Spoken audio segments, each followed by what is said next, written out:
గిదే పర్రె చూసిన మొత్తం పోయింది. 1,00,000 కోట్లు ఇళ్ళకెళ్ళిపోయినాయి, పర్రెలకెళ్ళి తొరలకెళ్ళి కిందికి వీకినాయి. మొత్తం జనాన్ని ఆగం చేసి కాళేశ్వరం అంటేనే అవినీతి, ఇది అది డామ్ డూమ్ అని చెప్పి మొత్తానికి ఓట్లు దొబ్బినావు జనాలను.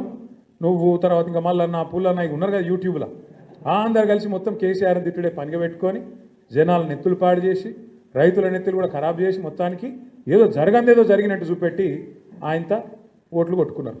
మరి నేను అడుగుతున్నా ఈరోజు ఇదే మేధావులను, ఈ రాష్ట్రంలో ఉండే మీడియాను కూడా నేను అడుగుతా ఉన్నా. కాళేశ్వరంలో ఒక్క బ్యారేజీలో ఒక్క పర్రె పడితే దానికి గింత లొలిపెట్టిరు మీరు.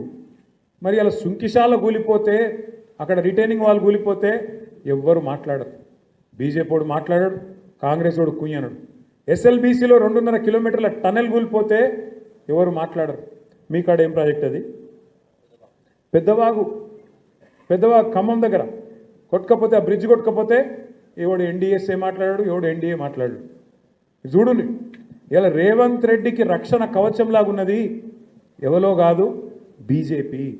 నేనేదో ఉత్తగా చెప్తలేను ఈ మాట. లేకపోతే మేడిగడ్డల పర్రె పట్టింది అని రేవంత్ రెడ్డి అనగానే తెల్లారే వరకు వాడొచ్చి వాలిపోలే గద్ద లెక్క బీజేపీ వాడు. ఎన్డీఎస్ఏ అని వస్తుంది, నేషనల్ డ్యామ్ సేఫ్టీ అథారిటీ. వస్తాడు, వచ్చేది ఇట్లా చూసినట్టు చూసి తెల్లారే వరకే బీజేపీ ఆఫీస్లో ఒక రిపోర్ట్ తయారు చేసి ఇక్కడ ప్రజల మీద వేసి ఎలక్షన్లలో గోల్మాల్ చేసి, మరి ఇలా ఎస్ఎల్బీసీలో టన్నల్ కూలి దాదాపు 72 గంటలు అవుతాను. ఎందుకో రాడు, మరి ఎన్డీఎస్ఏ రాదు, ఏ బీజేపీ వాడు మాట్లాడాడు, ఎవరి నోరు పెగులుతలేదు. కిషన్ రెడ్డి మాట్లాడాడు, బండి సంజయ్ అన్నాడు. ఎందుకు ఏమొచ్చింది ఇబ్బంది మీకు? ఎందుకు మాట్లాడతలేదు?